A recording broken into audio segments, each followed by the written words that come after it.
भारत की संसद में एक बहुत ही ऐतिहासिक बहस हो रही है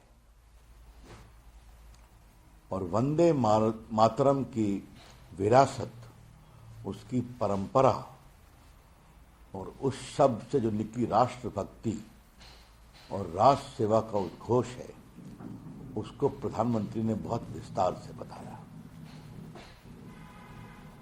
पूरे देश को सीखने और समझने का अवसर मिला।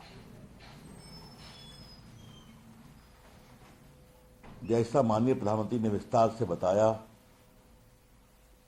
सिर्फ इसके रचयिता बंकिम बाबू ही नहीं, बाद में लोकमान्य तिलक, अरविंदो घोष, महात्मा गांधी, बिपिन चंद्र पाल, जितने आजादी के आंदोलन के महान लोग थे, उन सबों ने वंदे मातरम के भाव को आत्मसात किया।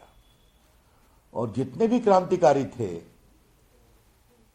चाहे वो राम प्रसाद बिस्मिल हों या असफुल्ला खां हों या बाकी हों, ये सभी फांसी पर चढ़ते थे मुस्कुराते हुए तो वंदे मातरम करते हुए जाते थे।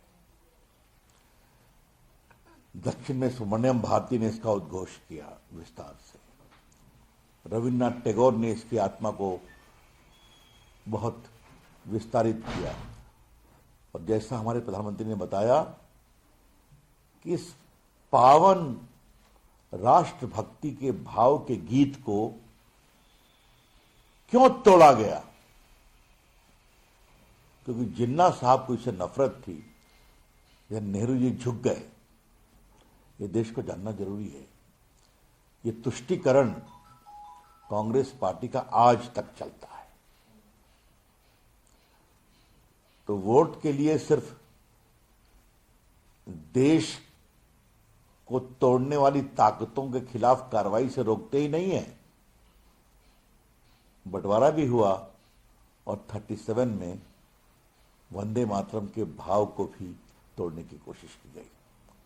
तो ये चुनौती आज भी है और इसीलिए एक विकसित भारत की कल्पना, उसकी प्रेरणा, एक स्वदेशी भारत की कल्पना, उसकी प्रेरणा, ये सब वंदे मातरम के भाव से मिलता है। ये प्रधानमंत्री जी ने बहुत प्रभावी रूप से रखा, उनका बहुत अभिनंदन। आज ये बहुत ही ऐतिहासिक बहस चल रही है और भारत की संसद में मील का पत्थर है। इतनी बड़ी बहस, राहुल गांधी गायब,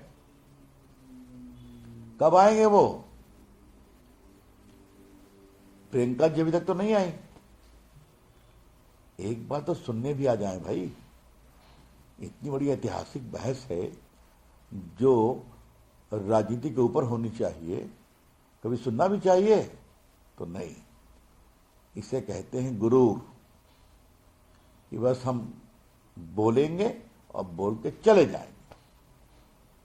ये ठीक नहीं मानता हूं मैं, बिल्कुल नहीं मानता।